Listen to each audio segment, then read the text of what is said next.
Antes de empezar, una advertencia. Este episodio aborda temas de violencia. Algunas descripciones pueden ser gráficas y ofensivas. Se recomienda discreción.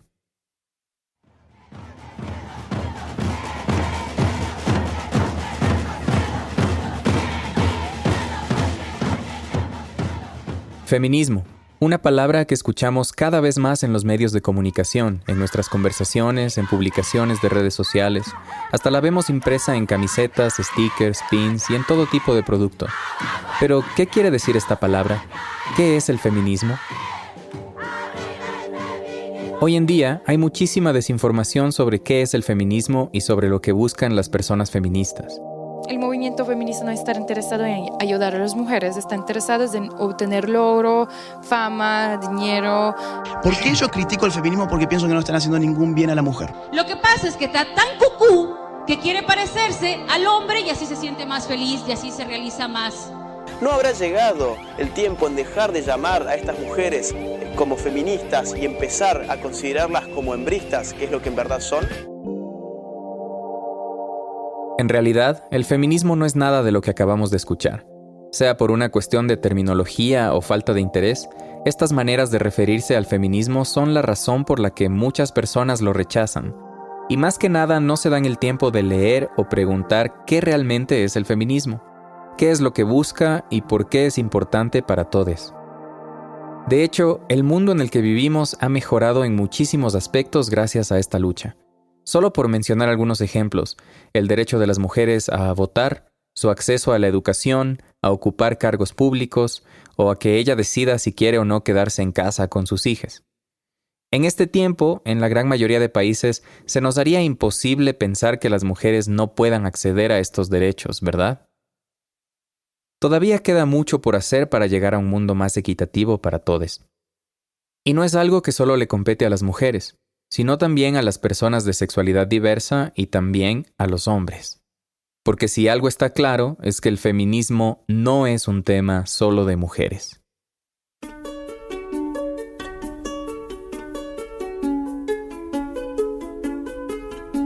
Esto es Oreja Peluda, un podcast para repensar las masculinidades.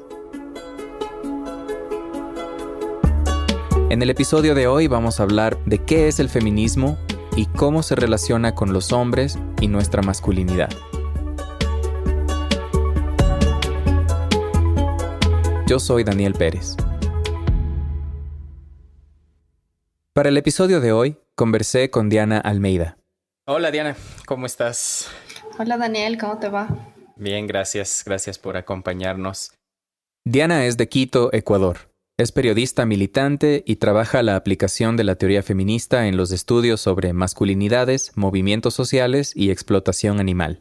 Sabes que para este episodio de Oreja Peluda queremos profundizar un poquito más acerca de la relación y la interacción entre las masculinidades y el feminismo. Ya, a ver, me gustaría primero hablar de que existen muchos feminismos. Entonces no existe un solo feminismo ni hay una verdadera forma de hacer feminismos.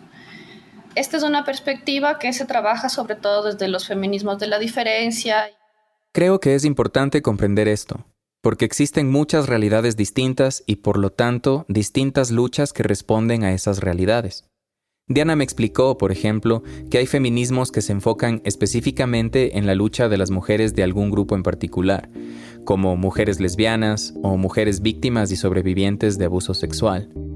También podríamos hablar del feminismo negro, que propone que el sexismo, la opresión de clases y el racismo están estrechamente relacionados, o el feminismo marxista, el cual propone la abolición del capitalismo como parte de la lucha contra la opresión. En el episodio de hoy nos vamos a enfocar particularmente en los feminismos de la diferencia. En realidad, lo que planteamos es que el feminismo tiene que entenderse como una forma de ver al mundo. Eso significa que validemos otras versiones de realidad. Estos feminismos proponen que sin necesidad de ser iguales, debemos aspirar a construir un mundo más equitativo. Es decir, nuestras diferencias son las que nos permiten luchar desde distintos lugares con un objetivo común. Es lo que Diana describe como una teoría política. Que significa que tienes miras para la transformación social y en ese sentido necesitas que todos los sujetos sociales se apropien de los marcos de sentido de los feminismos para poder generar esa transformación que tiene que ser colectiva, porque de no ser colectiva entonces se convierte en una política marginal. Y es dentro de esta transformación colectiva que entran las masculinidades. Para mí es súper importante la enunciación feminista desde cualquier cuerpo, sea este masculino, sea un cuerpo trans, sea un cuerpo que no se enuncia desde la binaridad, para que puedas hacerte corresponsable de esa transformación. Diana menciona a los cuerpos trans porque cuando hablamos de hombres nos referimos a todas las personas que se identifican como tales. Lo mismo cuando hablamos de mujeres. En ese sentido, aquí entran las mujeres y los hombres trans, y por lo tanto también su feminidad y su masculinidad. Entonces ahora ligando un poco más con el tema de las masculinidades, ¿dónde crees tú que entran los ángulos desde los cuales las masculinidades se ven relacionadas con toda esta lucha contra la opresión? En cada cuerpo se depositan formas específicas de opresión, en las que interactúan todos los sistemas. Entonces está la perspectiva de clase social, está la perspectiva de clase de género, está la perspectiva de especie, está la perspectiva de raza o etnia, está la perspectiva etaria inclusive o de sanidad mental. En ese sentido, hemos podido ver que existen mecanismos específicos para oprimir a los varones y no se les oprime igual que a las mujeres de la misma forma. Esto me parece muy interesante, porque en el sistema del patriarcado, que da poder al hombre hegemónico en la política, liderazgo, moral, etc., los mismos hombres no nos damos cuenta cómo somos oprimidos y cómo esto nos afecta. Es una forma de oprimir a un sujeto el no permitirle emocionalidad, sensibilidad, no permitirle expresarse en formas que han sido históricamente catalogadas como femeninas, practicar ciertos deportes, expresar cariño de ciertas formas. Hay muchas maneras en que puedo sentirme identificado con lo que dice Diana. En mis interacciones cotidianas he sentido la presión y los prejuicios de la sociedad cuando quiero expresarme libremente. Como cuando quiero decirle a mis amigos que los quiero, o llorar con una película triste, o reconocer el hecho de que me gusta maquillarme, porque apenas haces una de estas cosas, tu masculinidad es cuestionada. Y lo que he aprendido es que no hay nada peor que tu masculinidad se ponga en duda. Así que muchas veces he terminado oprimiendo estos sentimientos para evitar que piensen que soy menos hombre. Y esa opresión tiene consecuencias también en cómo nos relacionamos con las otras personas. Nos volvemos apáticos a sus experiencias. También la experiencia de ser testigos de la violencia sobre otros cuerpos, que también es algo que les pasa a los varones. O sea, no es que porque no recaigan sobre ti ciertas injusticias sociales, no eres sensible o no tienes la capacidad para empatizar con la violencia que recae sobre otros cuerpos. Por poner un ejemplo, que a mí no me acosen en la calle cuando estoy regresando a mi casa no significa que no le ocurra a millones de mujeres, y mucho menos que yo no pueda empatizar con lo que ellas sienten. Y eso se puede aplicar inclusive no solo con los feminismos, sino con Black Lives Matter, por ejemplo. No necesitas tener la experiencia de ser un cuerpo racializado negro en Estados Unidos para comprender y sentir y dolerte de la violencia sistemática que existe sobre estos cuerpos. A partir de esa empatía, podemos no solo enfrentar y cuestionar las opresiones que nos afectan personalmente, sino también a las demás personas. Por eso, para mí es muy importante reconocer la necesidad de todos los cuerpos de enunciarse políticamente desde el feminismo, porque lo que haces es corresponsabilizarte de la transformación social. Personalmente, creo que esto es algo muy importante en esta conversación, el hecho de tomar responsabilidad de la transformación social. Los hombres no podemos seguir pretendiendo que no tenemos nada que ver con estas opresiones y que no tenemos nada que hacer al respecto. Y esto nos lleva a una discusión cada vez más frecuente. ¿Cuál debería ser la participación de los hombres en los espacios feministas? Hay varios feminismos que consideran que los hombres no deberían participar en sus espacios. Sí, mira, hay una perspectiva que se llama separatismo, que habla de que históricamente las mujeres tenemos el espacio de los feminismos para reivindicar nuestras demandas sociales. Desde mi perspectiva es importante el separatismo en cuanto a los espacios de acción. Como usted decía antes, es distinto que yo como mujer feminista me acerque a un espacio solo de varones a hablar, a que un varón feminista se acerque a hablar y transformar ese espacio. En otras palabras, los hombres debemos saber identificar en qué espacios podemos participar y en cuáles no. Porque el objetivo no es tener protagonismo, sino ser un aporte en la lucha de nuestras parejas, hermanas, madres, hijas. Y eso puede ser tan simple como quedarnos en casa, asumiendo el cuidado del hogar, mientras nuestras parejas van a una reunión o a una marcha. O si nosotros vamos a acompañar marchas por la igualdad y los derechos de las mujeres, los hombres no deberíamos ir en los frentes. Pero también podríamos generar nuestros propios espacios para reunirnos entre hombres e intercambiar experiencias sobre nuestra masculinidad, y así llegar a acciones puntuales para cambiar nuestras actitudes cotidianas. Lo más importante es estar comprometidos, intelectual y emocionalmente, con que la transformación es posible y responsabilizarnos de esa transformación. Por otro lado, para complementar lo que estamos conversando, sí pasa también que varones que se enuncian feministas o aliados del feminismo siguen reproduciendo explotaciones y abusos a sus compañeras, o no solo a sus compañeras militantes me refiero, sino también en su vida privada o cotidiana. Y esto sucede no solo con los varones, o sea, como sujetos no somos sujetos determinados y finitos y construidos, sino que somos sujetos que vamos construyéndonos. Tendemos a ser sujetos que estamos en simultaneidad y contradicción. Entonces también creo que tenemos que aprender a comprender, y nos pasa a las mujeres feministas también, que el feminismo es un camino de permanente transformación individual y colectiva. Entonces, sí creo que es un peligro que algunos varones se den de construidos totales porque aprendieron a lavar un plato y saben un poco de teoría feminista. Pero existe el mismo peligro en un cuerpo femenino. Por ejemplo, dice Diana, que algunos espacios feministas excluyan a las mujeres trans. Ahora, ¿cuál es el conflicto de muchas compas que no les gusta o no aceptan que los varones puedan militar dentro de los feminismos? Y es que como históricamente los varones han sido colocados en una posición de dominación, sí se han visto ocasiones o sí existe el riesgo de que los varones traten de tomar la posta dentro de las luchas feministas. Un ejemplo muy claro de esto es cuando los políticos utilizan el discurso feminista a favor de sus campañas, poniéndose el pañuelo verde que representa la lucha por un aborto legal, seguro y gratuito, pero sin tener políticas o propuestas claras para conseguirlo. O ponerse el pañuelo morado sin un plan real para erradicar la violencia contra las mujeres y las niñas. Pero hablaremos más de política en nuestro siguiente episodio. Además, Diana enfatiza que utilizar el término solo por marketing no es algo que pasa solamente con los hombres. Digamos, así hay mujeres que se enuncian como feministas, Hillary Clinton, Kamala Harris, que son imperialistas.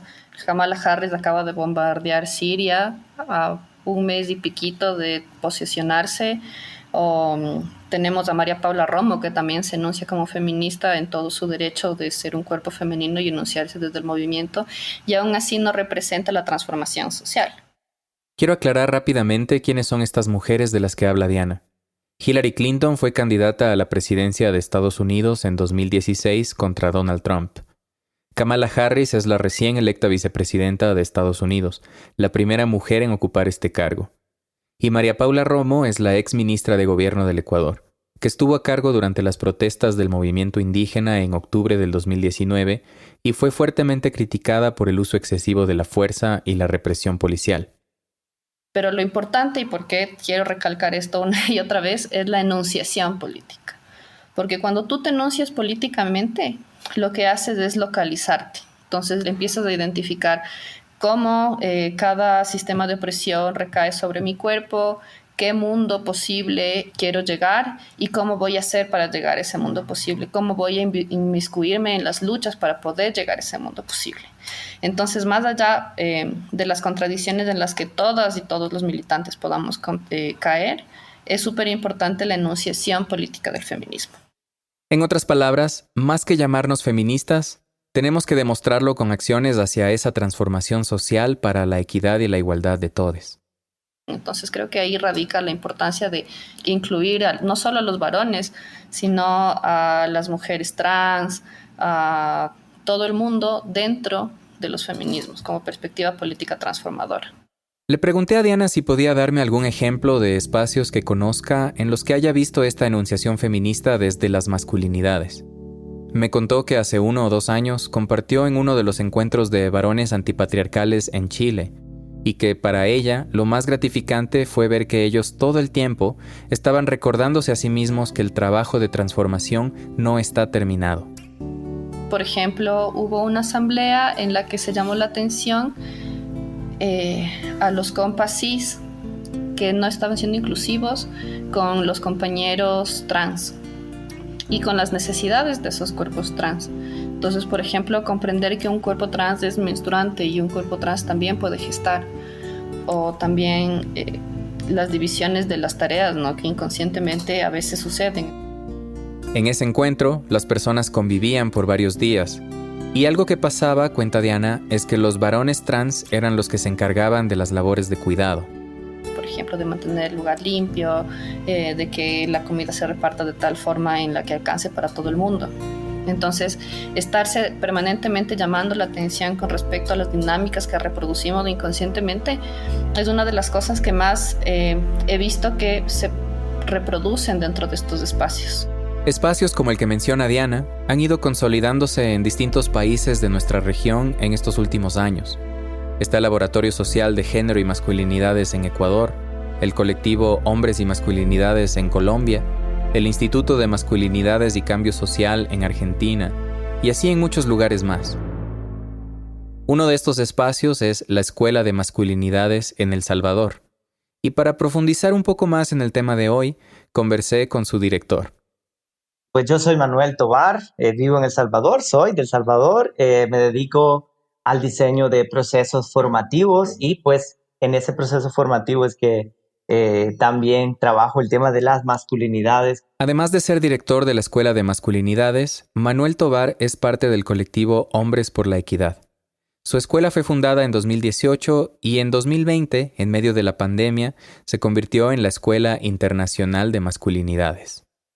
Y es en este año reciente que nos dimos el chance de abrir la convocatoria a Latinoamérica y fue genial porque nos dimos cuenta que hay muchos hombres con la necesidad de ver qué ondas con sus masculinidades y cómo pueden deconstruirse para construir una propuesta más sana, más saludable.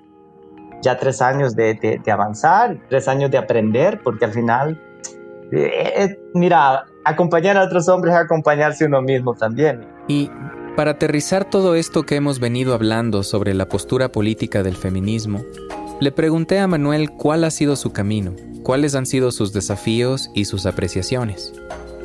Mira, puedo hablarte de 3 fases de mi proceso. La primera ocurrió hace 12 o 13 años, cuando Manuel fue a una escuela de masculinidades en El Salvador. Y esa fase me la viví emocional, es decir, removiendo todo un montón de emociones que nunca me había dado chance de identificar en mí.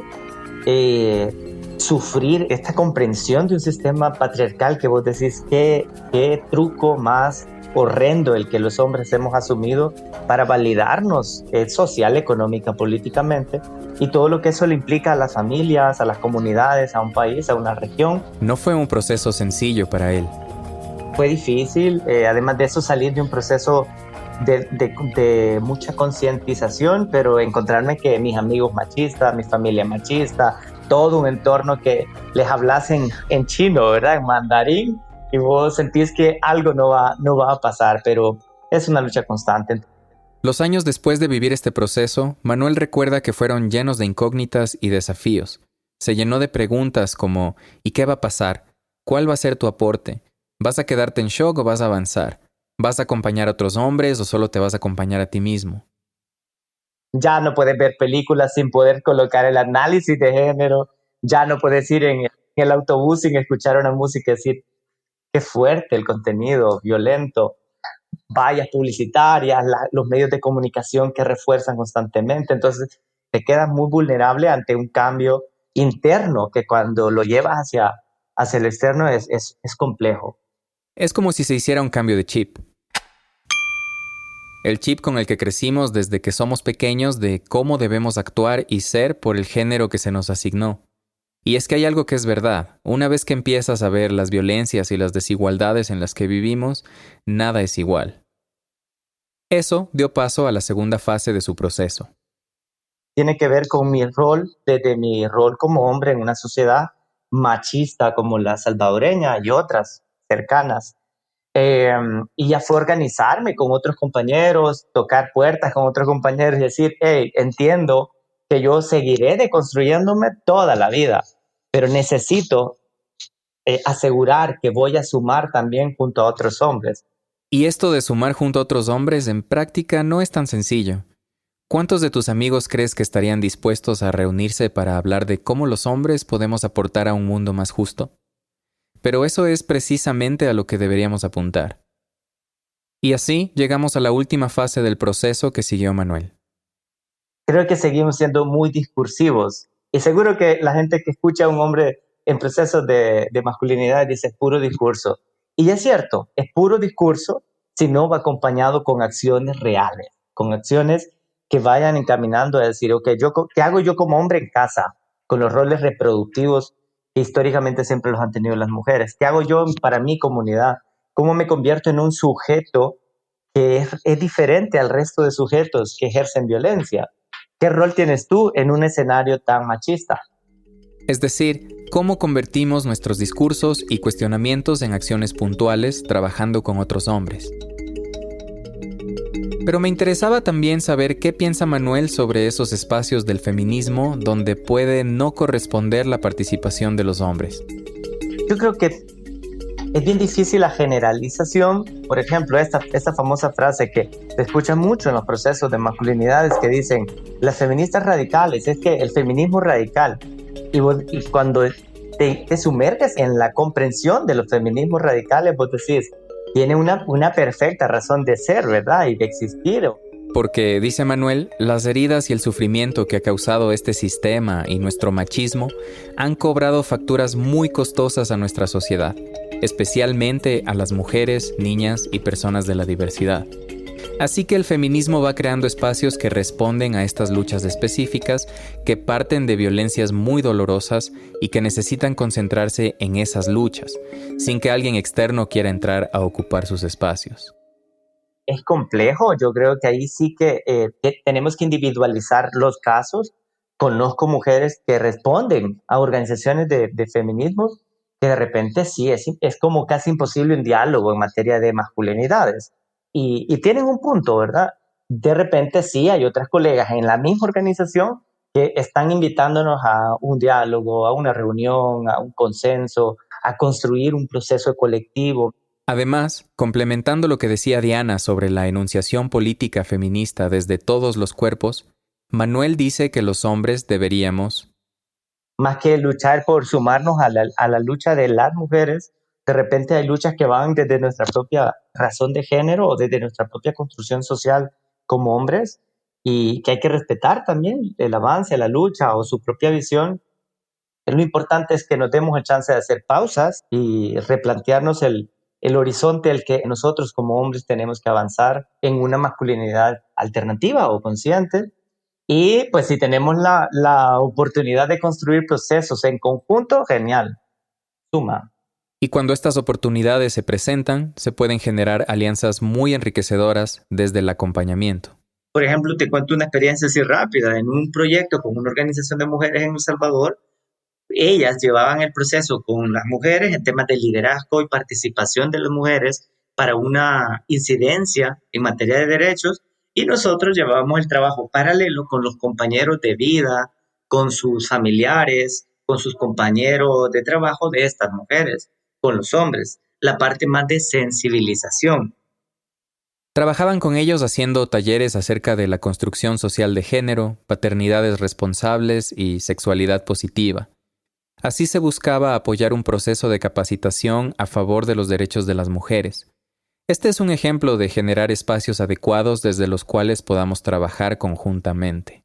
Nos corresponde muchísimo el autocuestionamiento y el luchar por nuestra propia visión de masculinidades, y si la vida nos hace coincidir, enhorabuena. Entonces, recapitulemos. Como hombres tenemos nuestras propias luchas, generemos los espacios para actuar al respecto desde el amor y el acompañamiento. Como hombres, no perdamos la empatía que nos permita apoyar las luchas de otras personas que, aunque diferentes, buscan lo mismo que nosotros, igualdad y equidad. En este punto me queda una pregunta que suele generar ambigüedad. ¿Puede un hombre ser feminista? Le pregunté a Diana y a Manuel sus opiniones al respecto. No tengo una respuesta clara, te he de decir. Yo he escuchado hombres que dicen, yo soy pro feminista o soy feminista. Y siempre me he preguntado si nos compete, te compete, o qué implica para las mujeres que un hombre se autodenomine feminista cuando la lucha va cuestionando también esto. No lo sé. Yo creo que si un hombre quiere militar por la transformación y la eliminación de todas las clases, incluyendo las clases sexuales o las jerarquías sexuales, necesariamente tiene que enunciarse como feminista. ¿Por qué a mí no me gusta el término aliado? Y es porque el término aliado creo que alivia un poco la tensión y dice, bueno, sí, tienes la oportunidad de transformarte un poco, pero mantente al margen. En cambio, cuando te enuncias políticamente, cuando dices soy feminista, soy antipatriarcal, lo que haces es corresponsabilizarte y tomar un lugar en esa lucha.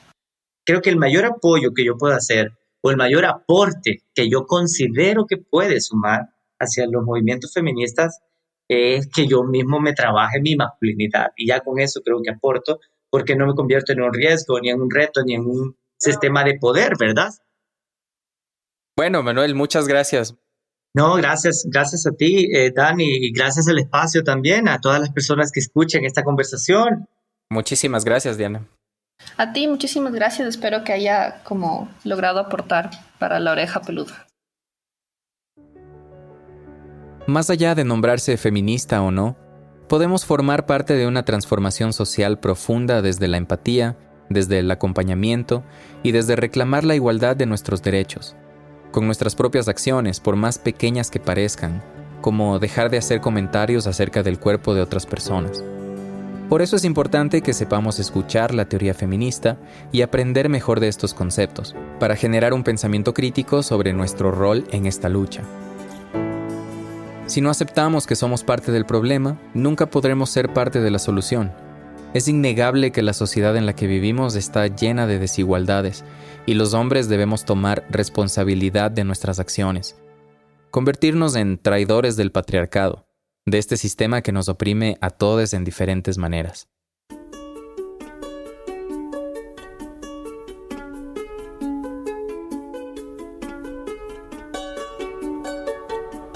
Si deseas obtener más información sobre los espacios y temas discutidos hoy, encontrarás links y contenido recomendado en las notas de este episodio. Muchas gracias a Diana Almeida y a Manuel Tobar.